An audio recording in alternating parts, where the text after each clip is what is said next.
अभी हमने इसके पहले वाले उसमें द्वितीय ऊष्मागतिकी के द्वितीय नियम और उनके विभिन्न कथनों को देखा था। अब हम देखेंगे कार्नोट चक्र। ठीक है, कार्नोट चक्र क्या है?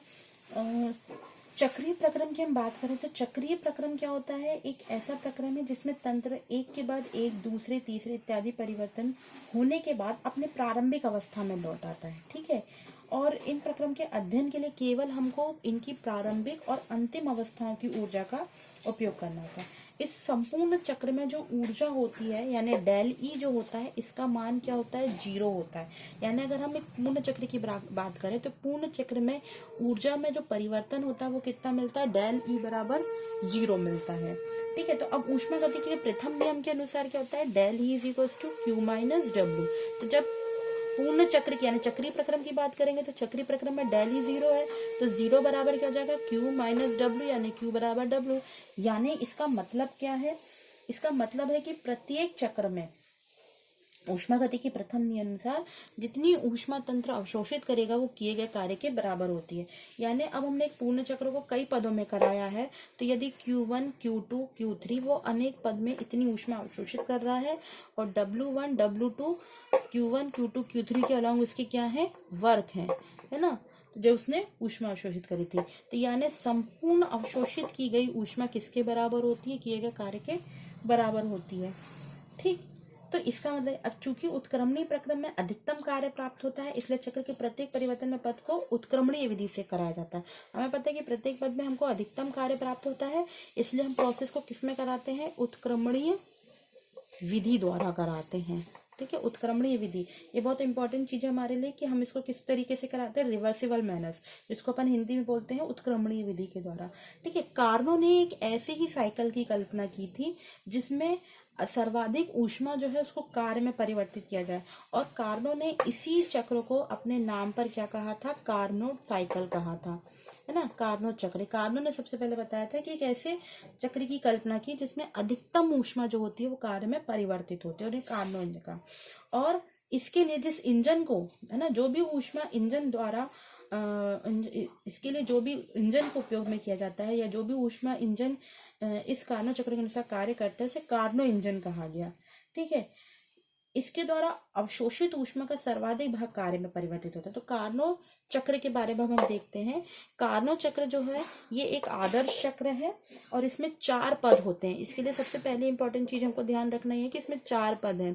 ठीक है, 4 पद कौन से हैं? इसमें से 2 जो होते हैं यानी 2 समतापी होते हैं, इनको हिंदी इंग्लिश में बोलते हैं आइसोथर्मल। ठीक है, 2 आइसोथर्मल स्टेप होते हैं और 2 जो होते हैं एडियाबैटिक यानी रुद्धोष्म होते हैं। 2 रुद्धोष्म पद होते हैं और 2 समतापी पद होते हैं, यानी टोटल 4 होते हैं, 2 समतापी और 2 रुद्धोष्म होते हैं। ठीक है, और इस कार्नो चक्र को जो साइकिल बनाया जाता है उसको हम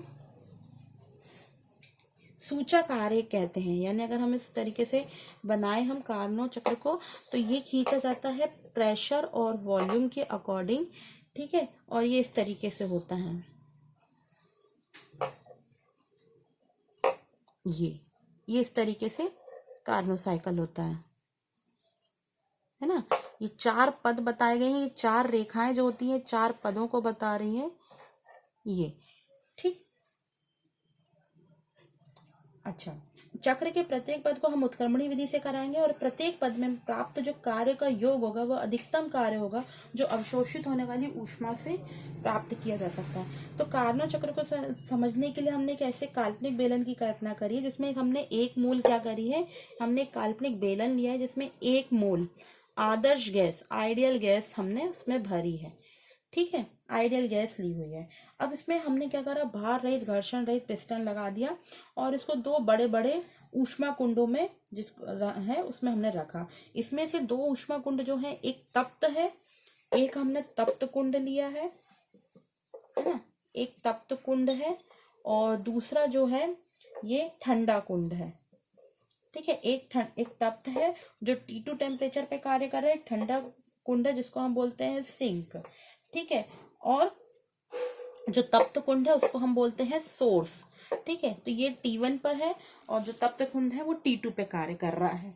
ठीक, अब हमने माना कि हमने चक्रीय प्रक्रम को पूर्णतः रुद्धोष्म बनाना है, तो इसके लिए हमने बेलन को क्या करा, एक इंसुलेटेड जैकेट, अचालक जैकेट में रख दिया, जिससे ना तो ऊष्मा का निष्कासन होगा ना अवशोषण होगा, और तंत्र द्वारा ली गई ऊष्मा प्लस क्यू और दी गई ऊष्मा माइनस क्यू देगी। अब हम पहला पद देखते हैं, ठीक है, पहला पद देखते हैं। इस कार्नोट चक्र को हम पहले पूरा डिफाइन कर लें। ये इस तरीके से है, ये है ए, है ना, ये है ए, बी, सी और डी, ठीक है। ए पर प्रेशर है P2, वॉल्यूम है V2 और टेम्परेचर T2, ठीक है।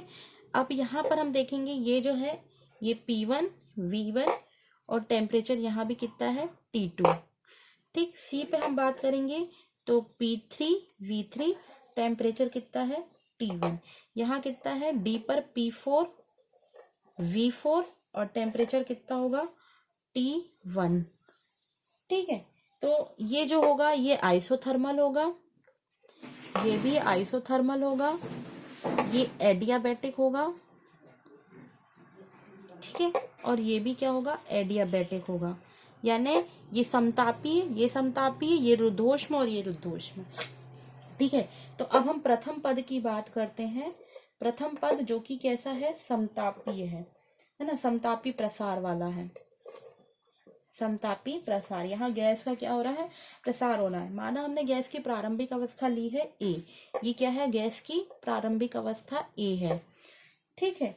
अब इस प्रारंभिक अवस्था में गैस का आयतन कितना है V2, प्रेशर कितना है P2, और ये उच्च ताप T2 वाले कुंड में रखते हैं। अब गैस को समतापीय उत्क्रमणीय विधि द्वारा T2 ताप पर प्रसार कराया जाता है। हमने क्या किया, गैस को समतापीय उत्क्रमणीय विधि के द्वारा T2 ताप पर प्रसार करा रहे हैं। प्रसार में गैस का आयतन कितना हो गया, जब प्रसार हुआ तो ये कहाँ पे कहाँ पहुंचा, बी में पहुंचा। गैस का आयतन कितना हो गया V1 और प्रेशर कितना हो गया P1, लेकिन टेम्परेचर कितना है, टेम्परेचर कितना रहेगा T2 रहेगा, किसे समान तापमान पे कराना है तो तापमान हमको T2 रखना पड़ेगा। अब इस प्रक्रम में जब गैस का प्रसार होगा तो वो क्या करेगा, कितनी ऊष्मा अवशोषित करी उसने, Q2 ऊष्मा अवशोषित करी, ठीक है। अब जब वो Q2 ऊष्मा अवशोषित कर रहा है तो आदर्श गैस के समतापी प्रसार में एनर्जी में परिवर्तन डेल ई क्या होगा, 0 होगा। ऊर्जा में कोई परिवर्तन नहीं हो रहा है, ठीक है।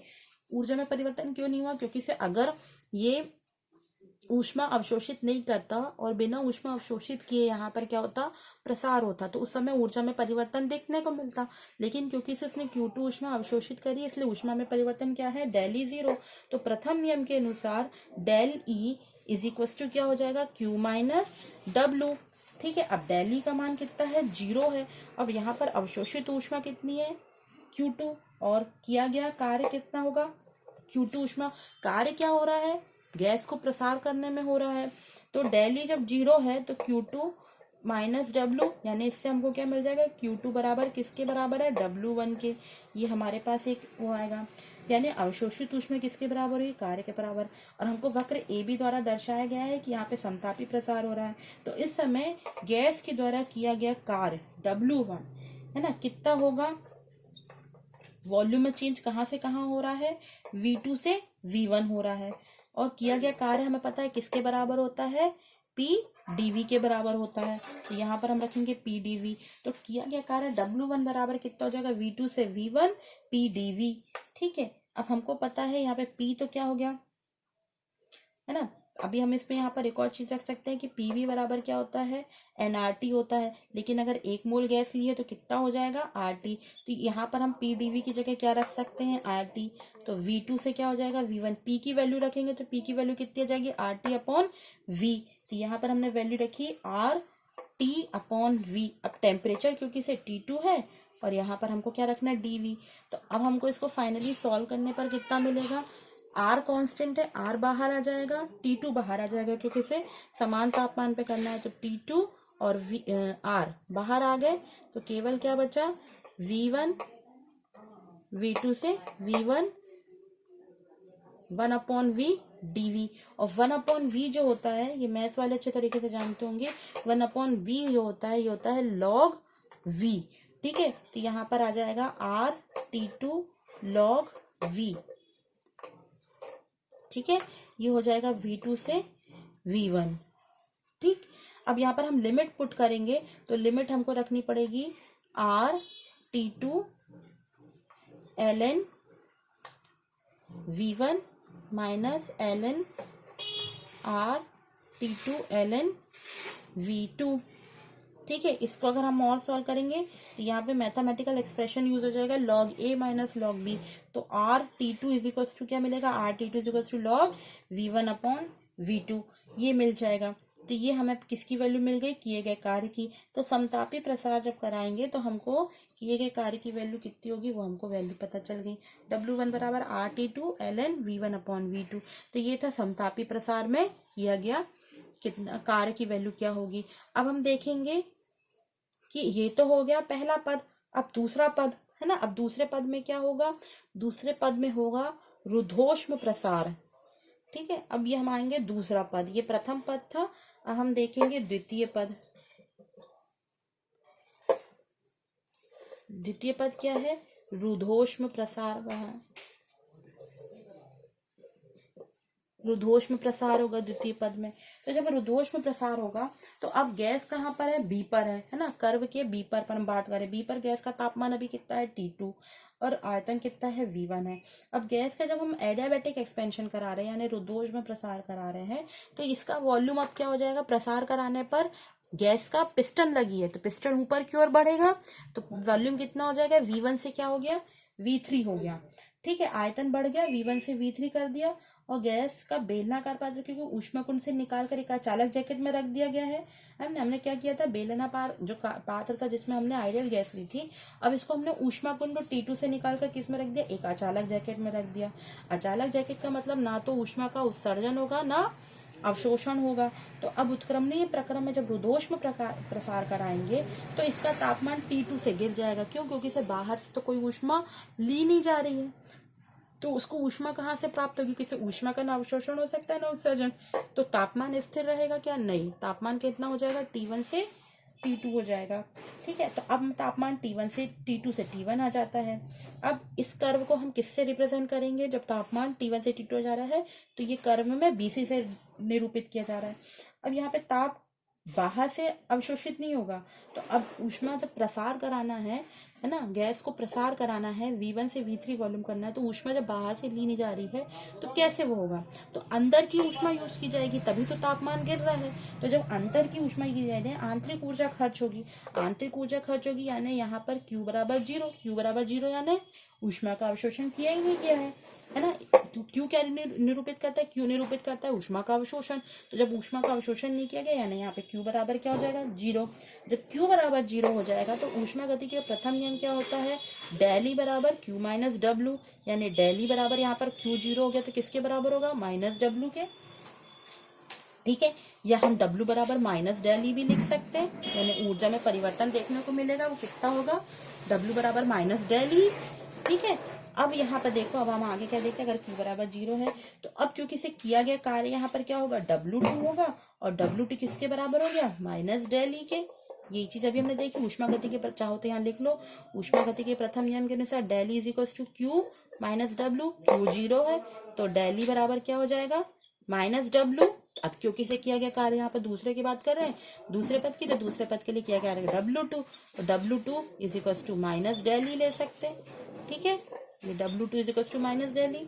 अब डेल ई, अब हमें पता है विशिष्ट ऊष्मा है ना। अब ये आप बोलोगे कि कहाँ से आ गई, विशिष्ट ऊष्मा क्या होती है, यदि किसी 1 ग्राम गैस का द्रव्यमान 1 डिग्री सेंटीग्रेड बढ़ाने के लिए जितनी ऊष्मा की आवश्यकता होती है उसे उस गैस की विशिष्ट ऊष्मा कहते हैं। अब क्योंकि से ये किस पर हो रही है, रुद्धोष्म प्रसार हो रहा है, तो रुद्धोष्म प्रसार किस पर होगा, या तो स्थिर दाब या स्थिर आयतन पर होगा, ये स्थिर आयतन पर होगा।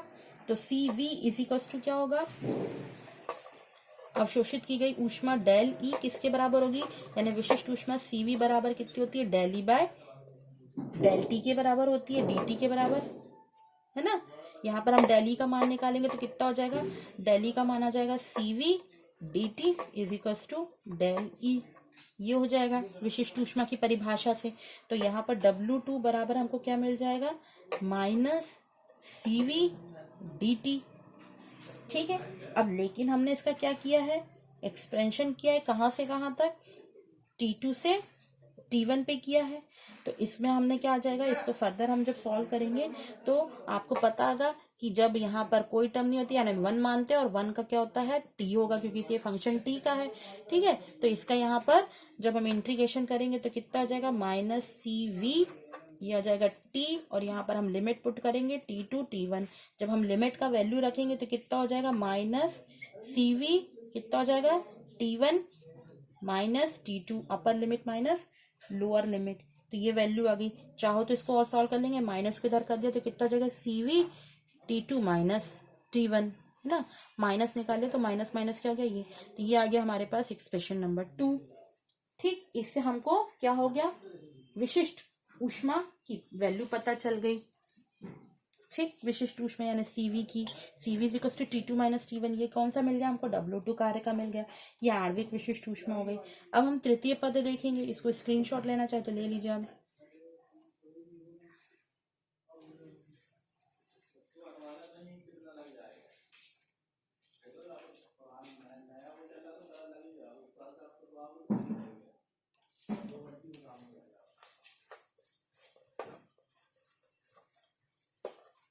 अब हम तृतीय पद की बात करते हैं, है ना। अब हमारे पास थर्ड स्टेप आता है तृतीय पद। अब हम तृतीय पद में पहुंच रहे, यानी फिर से